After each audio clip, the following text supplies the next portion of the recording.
12월 1일 수요일 말씀입니다.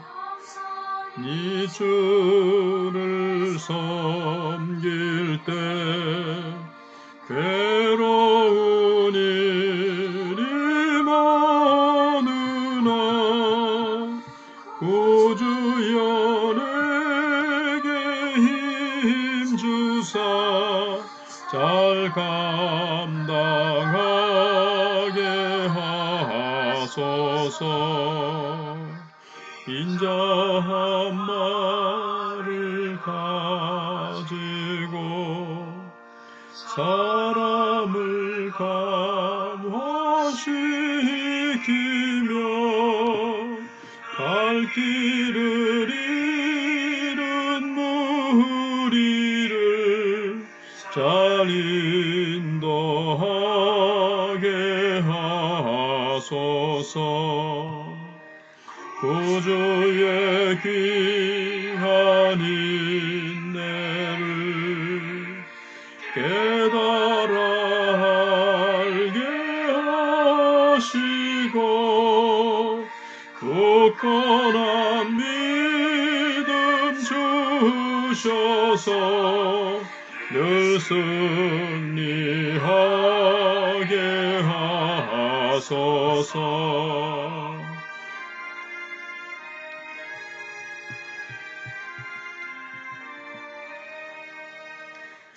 장래의 영광 비추사 소망이 되게 하시며 구주와 함께 살면서 참 평강 얻게 하소서.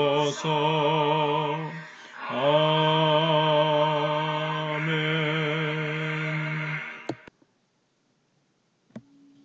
레위기 강해 46번. 오늘은 레위기 10장 3절로 7절 말씀입니다.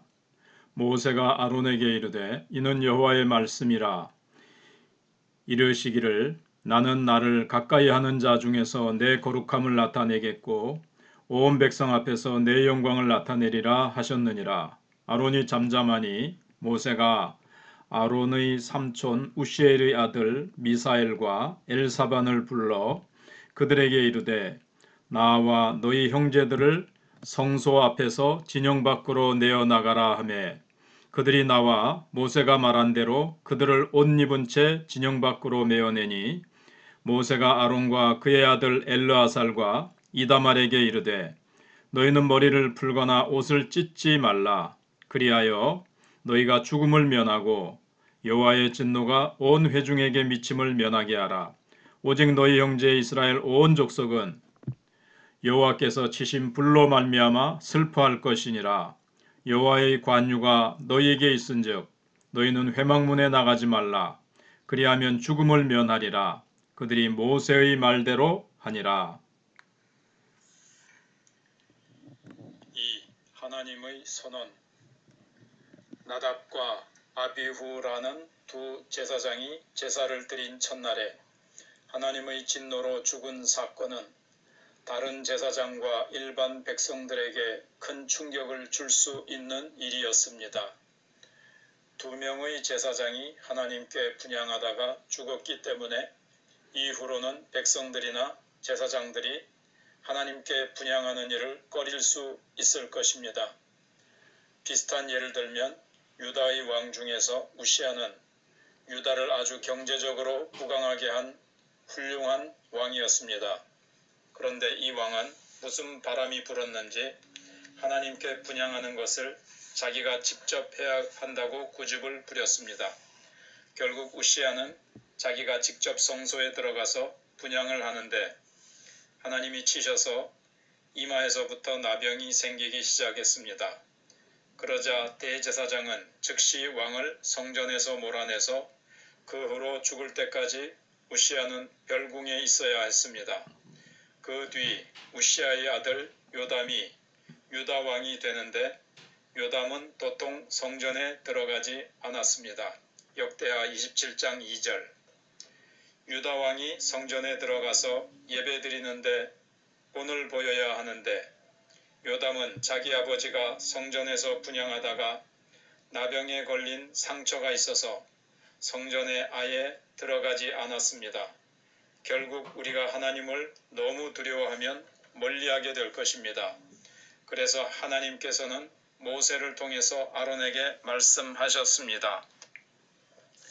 모세가 아론에게 이르되 이는 여호와의 말씀이라 이르시기를 나는 나를 가까이 하는 자 중에서 내 거룩함을 나타내겠고 온 백성 앞에서 내 영광을 나타내리라 하셨느니라.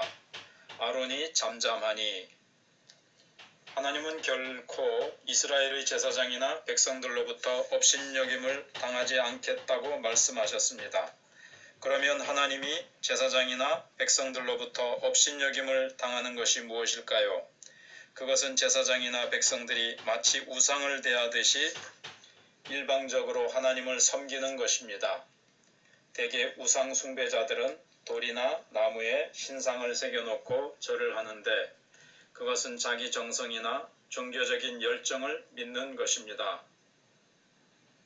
어떤 사람은 다른 사람을 사랑하는데 상대방의 생각이나 감정은 전혀 고려하지 않고 일방적으로 밀어붙이는 사람들이 있습니다.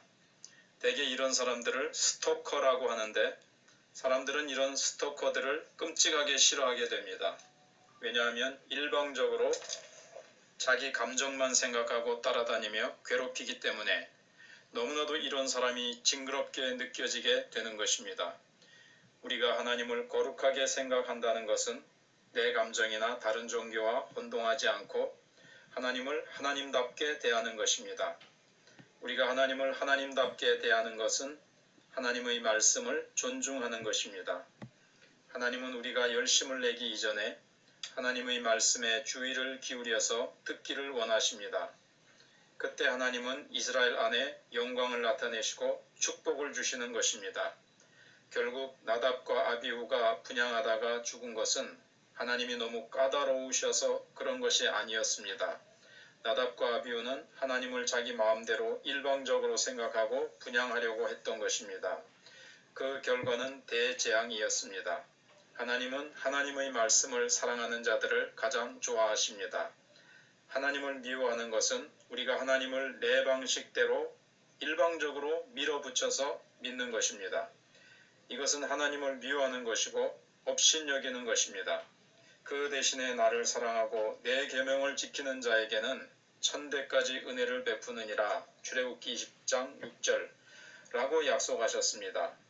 이제 문제는 성소 안에서 제사장이 죽었는데 시체를 어떻게 치우며 장례를 어떻게 치르느냐 하는 것입니다. 우리 생각 같으면 대개 하나님께 분향하다가 죽었기 때문에 제사를 중단하고 대제사장을 중심으로 장례를 치르려고 할 것 같습니다.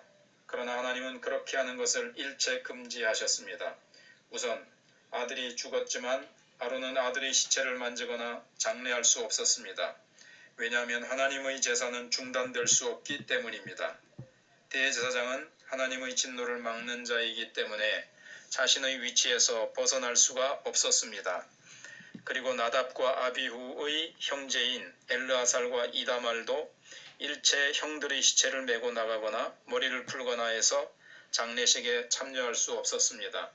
왜냐하면 제사장은 이미 개인이 아니고 공인이며 하나님의 사람들이기 때문에 개인적인 감정에 빠지거나 개인적인 일을 할 수가 없었기 때문입니다. 제사장은 일반 사람이 아니었습니다. 우리가 제사장에 대하여 좀 더 쉽게 표현하자면 이들은 사람이 아니었던 것입니다. 이들은 이미 하나님께 바쳐진 사람들이었기 때문에 가족의 장례도 할 수가 없었습니다. 그래서 아론은 아들이 2명이나 죽었는데도 울 수가 없었습니다. 만약 아론이 울면 하나님은 아론도 죽게 하실 것입니다. 그래서 모세는 아론의 사촌 미사엘과 엘사반을 불러서 죽은 두 제사장을 짊어지고 회막 밖으로 들고 나가서 곧장 이스라엘 진 밖으로 가게 했습니다. 4절 5절입니다. 모세가 아론의 삼촌 우시엘의 아들 미사엘과 엘사반을 불러 그들에게 이르되 나와 너희 형제들을 성소 앞에서 진영 밖으로 메고 나가라 하매 그들이 나와 모세가 말한 대로 그들을 옷 입은 채 진영 밖으로 메어 내니 제사장의 두 시체를 치운 사람은 아론의 삼촌의 두 아들이었기 때문에 이들은 레위인이었습니다. 이들은 아론에게는 사촌이지만 죽은 나답과 아비후에게는 오촌 아저씨였습니다. 이렇게 나이 든 사람에게 죽은 제사장의 시체를 메고 가게 한 것은 감정에 휩싸여서 울거나 통곡하지 않게 하기 위해서였습니다. 나답과 아비후는 죽었지만 제사장의 옷은 타지 않았기 때문에 옷을 입은 채 진 밖으로 메고 가서 장사를 지냈습니다. 이를 보아 그들이 비록 하나님의 징계를 받아서 사명을 오래 감당하지 못하고 죽었다 하더라도 그들은 여전히 존귀한 제사장이었음에 틀림없음을 알 수 있습니다. 모세는 아들과 그 아들들에게 절대로 자기 아들이나 형들이 죽었다고 해서 곡을 하지 못하게 했습니다. 6절 모세가 아론과 그의 아들 엘르아살과 이다말에게 이르되 너희는 머리를 풀거나 옷을 찢지 말라. 그리하여 너희가 죽음을 면하고 여호와의 진노가 온 회중에게 미침을 면하게 하라. 오직 너희 형제 이스라엘 온 족속은 여호와께서 치신 불로 말미암아 슬퍼할 것이니라. 하나님은 아론과 살아있는 아들 제사장들에게 머리를 풀거나 옷을 찢지 못하게 했습니다. 왜냐하면 그들은 한 인간이기 이전에 하나님의 제사장들이었기 때문입니다. 지금 아론과 두 아들은 여전히 하나님을 수종드는 자들이었기 때문에 사사로운 감정에 사로잡힐 수 없었고 그것을 표현할 수도 없었습니다. 모세는 그들이 제사장의 신분을 망각해서 머리를 풀거나 옷을 찢으면 그들도 죽을 것이며 백성들에게는 재앙이 나타나게 될 것이라고 했습니다.